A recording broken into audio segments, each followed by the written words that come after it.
AI o Artificial Intelligence ay hindi lang para sa mga apps o games. Sa research, pwede itong maging isang powerful tool para maghanap, mag-organize at magsuri ng impormasyon ng mabilis at epektibo. Una, gamitin ang AI para maghanap ng reliable sources. Sa halip na mag-browse ng oras sa iba't ibang websites, pwede kang magtanong sa AI para magbigay ng mga academic sources, articles at mga journal na may kredibilidad.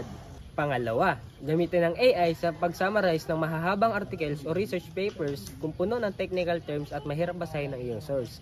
Pwede kang mag-request ng AI na magbigay ng summary na mas madaling maintindihan. Pangatlo, gamitin ang AI para mag-organize na iyong research materials. Ang AI ay makakatulong sa pag-categorize ng mga articles, paghahanap ng patterns, at pag-ayos ng iyong mga notes para mas madali mong ma-review at magamit sa iyong paper. Panghuli, tandaan na gamitin ang AI ng responsable. Ang AI ay isang mahusay na tool, pero ikaw pa rin ang may responsibilidad sa iyong research. Siguraduhin i-verify ang mga impormasyon at gamitin ito bilang tulong lamang, hindi bilang kapalit ng iyong sariling pagsusuri. Sa paggamit ng AI, magiging mas mabilis, mas organized at mas epektibo ang iyong research. Ngunit, laging tandaan, ikaw pa rin ang may kontrol sa kalidad ng iyong trabaho. Gamitin ang AI bilang kapartner, hindi bilang kapalit. Simulan na ang iyong research journey gamit ang AI.